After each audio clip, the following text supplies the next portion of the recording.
Welcome to my post-game report for the Minnesota Timberwolves versus the Chicago Bulls. Let's get right into talking about the game.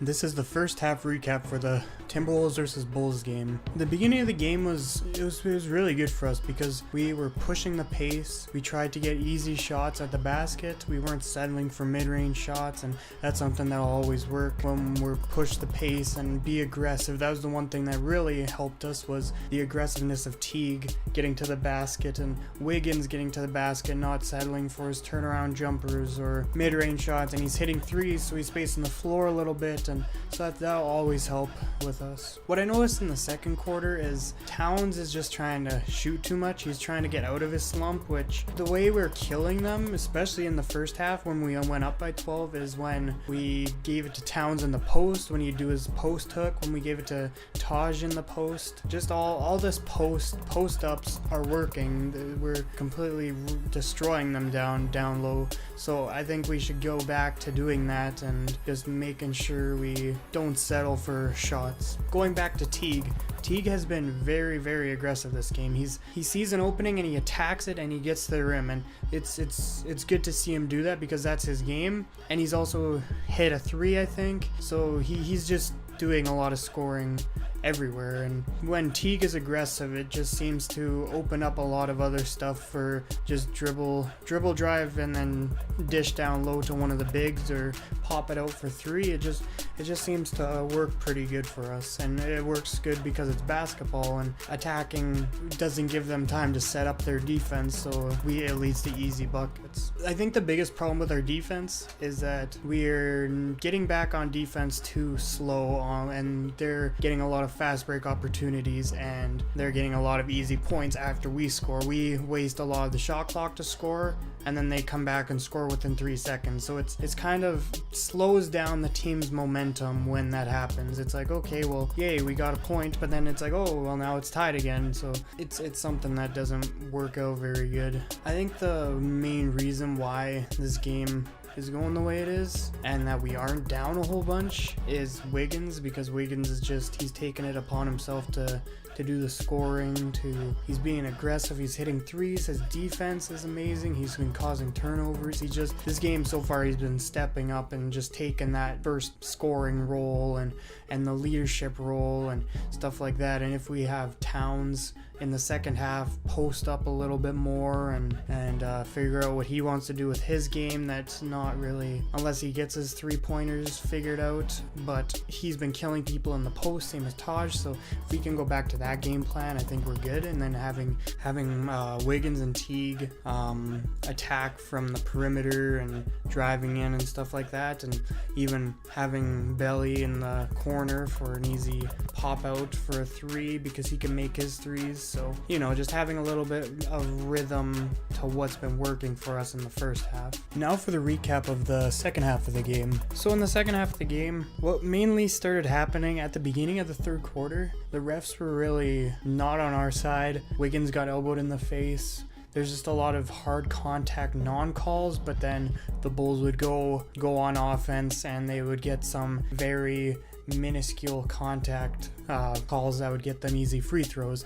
And even the announcers were talking about how it's just weird to see that, where all these little taps on the arms are being called, but when someone gets wrestled to the floor or something like that, there's no calls. So that was just at the beginning of the third quarter. It kind of leveled out after that, but that was just the thing that I noticed. So pretty well for the whole game, Cat was just not doing much. He was trying to score, but then he wasn't scoring. He was taking too many threes, which he wasn't hitting. But then I think someone sat him down, or maybe he just realized by himself that he needed to affect the game in other ways. And so at that point, he just started passing. He had probably 5 good dimes in the fourth quarter alone, just dimes that he just set people up to score, and it was easy for him. And then after that, he got the block that set him up for just having a turnaround game. The momentum just switched, and that's when we really took off. That's when we just had our little run that got us to being up by the amount that we did, and so that block was probably the biggest momentum changer in the game. The aggressiveness really showed in this game because the amount of and ones we got a lot of we were just aggressive, attacking the hoop and going up strong, so that if we did get fouled, it would still go in and we get that and one, which is a good sign that we are being aggressive when Jimmy Butler's out. Something that the defense did good this game is they were playing hard to the point where they were causing turnovers by playing hard. Wiggins had 2 tips, just tipped passes that went for turnovers. Tyus does Tyus things all the time. He's amazing. Even Taj Gibson had a couple of plays where he'd just stand up his man and then the guy would dribble it off his foot. So it's just causing turnovers by playing hard, and those stats don't show up on the stat sheet, and that's why people don't think Wiggins is as good as a defender as he actually is. In the last quarter, Crawford just went off. I mean, that's all I can say about that. Crawford just went completely off. He was hitting everything, and that's what we need him to do, is to hit everything. A lot of his shots were wide open too, and that's the shots that he hits a lot, is the wide open. He does make his fair share of contested shots and stuff that he always does because he's Jamal Crawford, and I don't really like seeing contested mid-ranges and stuff like that, but he had a lot of open 3-point attempts which he hit on, which is what we needed, which was good, which was what led us onto that run. So if he can keep doing that off the bench, then we're going to be hard to stop. The most important thing that led us to just blowing away with the lead in the second half, more of the halfway through the third quarter maybe, is that we were actually getting stops on defense. That's one thing that we couldn't do in the first half. Transition, they would just get easy buckets all first half, but then once we came out and stopped, once we'd get back, we'd stop them from getting transition points, and look what happened. We went up and we allowed just over 100 points, I think, and I will allow just over 100 points. That's a good defensive rating, and that is caused by just playing hard on defense and stopping transitions and just reacting to what you need to change and just changing it to be able to help yourself win in the second half. Alright, so now we're gonna get to the final thoughts and the game stats at the end of the video. Looking at the field goal percentage, we shot 50%. They shot close to 50%, but we caused enough turnovers that we needed to be able to win the game. So field goal percentage, we had a good field goal percentage. We might have been better to hold them down a little bit, but it wasn't a game changer. Both teams didn't shoot a good 3-point percentage. I mean, they shot 26, which is worse than us at 31, but if we can stop teams from making 3-point shots, then we have a good chance of winning most of the time. One of our biggest struggles this game was free throw percentage. We'd get to the line, but we just couldn't hit it a lot of the time.